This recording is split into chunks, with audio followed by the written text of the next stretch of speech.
सारे मूव्स लगाने की पोजीशन में आप आ सकते हैं। 2 पॉइंट की लीड और कृपा शंकर जी के सामने रखा हुआ 2 किलो पनीर कब साफ हो जाए पता नहीं चलता।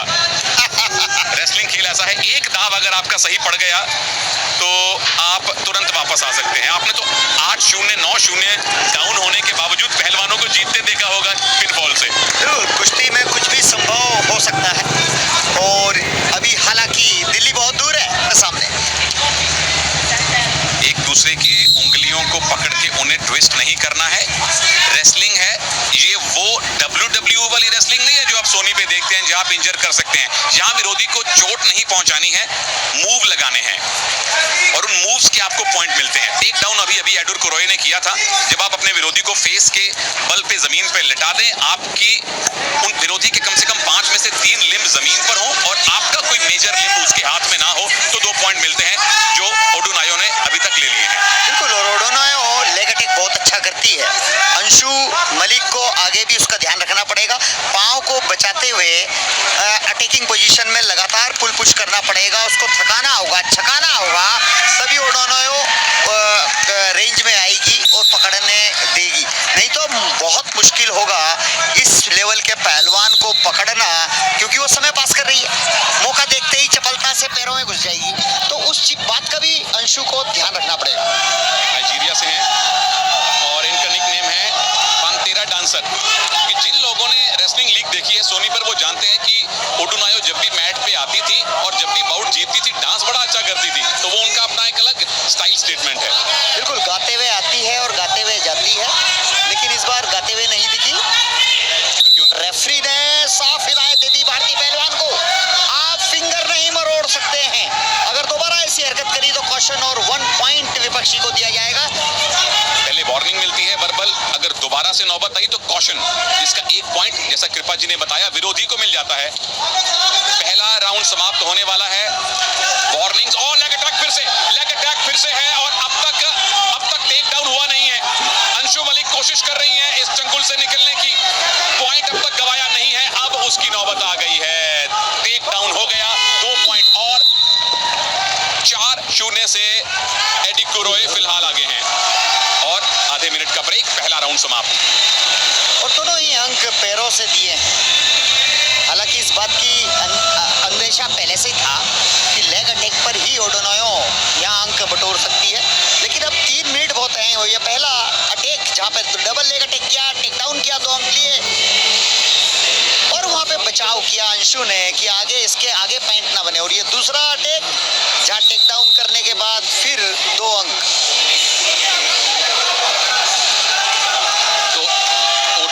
लीड बनाई है, लेकिन आउट एंड आउट अग्रेसिव वो नहीं खेली है, संतुलित गेम खेला है। जब एक कंट्रोल्ड अग्रेशन एडी कुरोई ने दिखाया है, अंशु मलिक ने अब तक एक भी अग्रेसिव मूव नहीं दिखाया है। 3 मिनट बाकी हैं और 3 मिनट रेसलिंग में एक बहुत बड़ा समय होता है वापसी करने के लिए। एक मूव आपका सही पड़ गया तो जीत सकते हैं। तो तनेजा भाई ये कह सकते हैं न्यू रेसलर पे अनुभव भारी पड़ रहा है। बिल्कुल, प्रतिभा पर अनुभव भारी पड़ रहा है। हालांकि प्रतिभा उधर भी है, ओडू कुरोई के पास बहुत दिग्गज पहलवानों में इनकी गिनती होती है और नाइजीरिया से बहुत अच्छे हुए ओडुनायो कोई अवसर नहीं दे रही अंशु को नीचे आके अटैक करने का। और अगर ऐसे ही स्थिति चलती रही तो शायद किसी को पैसिव डिक्लेयर किया जाए। कुश्ती ब्लॉक करने के लिए एक वार्निंग बनती है ओडुनायो को, रेफरी ने दे दी है कि आप कुश्ती को ब्लॉक ना करो। ब्लॉक करना यानी हाथों को पकड़ के कुश्ती को रोकना। अंशु मलिक को पहले अटैकिंग मूव का इंतजार है, पहली ग्रिप का इंतजार है और भारत को बर्मिंघम 2022 में रेसलिंग से पहले गोल्ड का इंतजार है। यहां से गोल्ड के लिए बहुत मेहनत करनी पड़ेगी, असंभव नहीं है, लेकिन ओडुनायो बहुत खतरनाक रेसलर है। और देख लीजिए, आउट एंड आउट अग्रेसिव अभी भी नहीं है वो, अभी भी सिर्फ टाइम निकाल रही है, लीड अपने पास रखना चाहती हैं। क्या पैसिविटी मिलेगी? 30 सेकंड एक्टिवेट टाइम में डाल दिया गया है। डिफेंसिव एक वार्निंग पहले मिल चुकी थी। अगर 30 सेकंड में नाइजीरियन रेसलर अंक नहीं लेती है तो 1 अंक अंशु को मिल जाए, लेकिन वो 1 अंक पर्याप्त नहीं होगा। अंशु को अटैक करना पड़ेगा।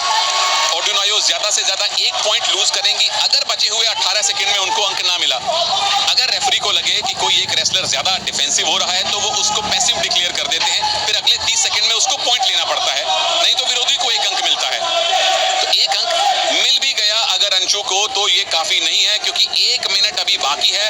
लीड अभी भी ओडुनायो के पास है, अंशु ने खाता जरूर खोल लिया है और अच्छी तरह टाइम पास कर रही है। दोनों हाथों से एक हाथ को पकड़ के ओडुनायो समय बर्बाद कर रही है। यहाँ पर अंशु को चाहिए कि मैक्सिमम अटैक करे, कहीं ना कहीं वो टाइम पास करने का तरीका बहुत अच्छा बना रखा है। लेकिन इस बार रेफरी ने वार्निंग दी कि आप ब्लॉक नहीं करें, आप कुश्ती करें, आप कुश्ती से भागे नहीं।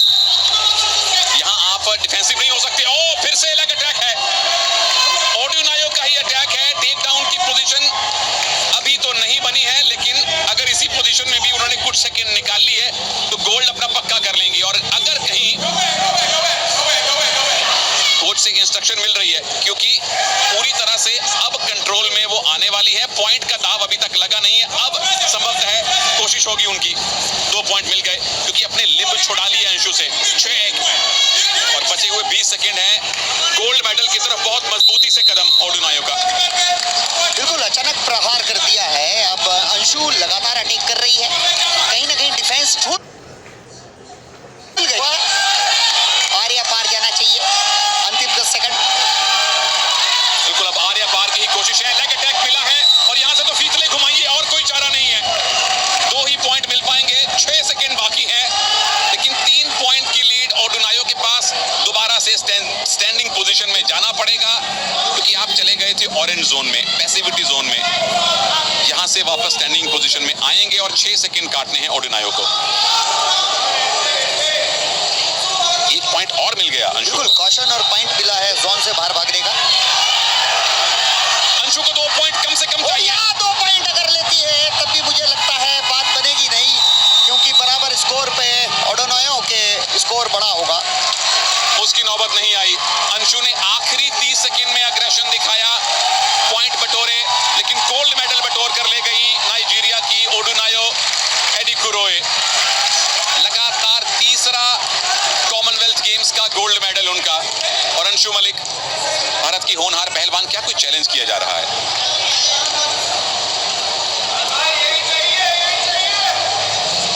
कोई चैलेंज नहीं है। इंतजार किस बात का अंशु? शायद ये तो मुझे लगता है कि चैलेंज ही है। बिल्कुल चैलेंज किया गया है, और चैलेंज का नुकसान बस ये है कि अगर चैलेंज का फैसला आपके विरोध में आया तो विरोधी को 1 पॉइंट मिलेगा और भारत को उसका फर्क पड़ता नहीं, चाहे स्कोर 4-6 हो या 4-7 हो। लेकिन चैलेंज है किस बात का कृपा जी, ये देखना यही है कि लेग अटैक किया और ये घुटना लगा या नहीं लगा। यहाँ पे 2 पॉइंट होते या नहीं होते, इसी को देखा जा रहा है।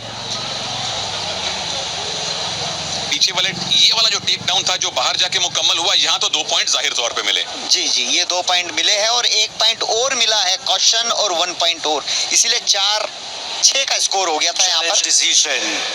It's 2 point takedown confirmed, but not fleeing the mat. It's only takedown 2 points, and for that no fleeing the mat challenge lost. Fleeing the mat यानी कि बाहर जाने की कोशिश में भारत का कहना है कि ओडुनायो को उनके पॉइंट और कटने चाहिए। तो जो चैलेंज भारत ने किया था, एक कैलकुलेटेड रिस्क लिया था, 4-6 स्कोर हो या 4-7 स्कोर हो, ओडुनायो जीत गई हैं, मुबारक। और अंशु मलिक के जो आंसू हैं वो इनकी मजबूती बन के निकलेंगे, क्योंकि आप एक बहुत बेहतरीन रेसलर से हारी हैं जो 2 बार की कॉमनवेल्थ गेम्स चैंपियन है। तो गोल्ड मेडल की हैट्रिक हो चुकी है ओडुनायो की, और ये इनका सिग्नेचर है। पर अंशु मलिक पहली बार कॉमनवेल्थ गेम्स में भाग लेने आई हैं, आप फाइनल तक पहुंची, पोडियम फिनिश किया है, इस बात के लिए बहुत बहुत मुबारक।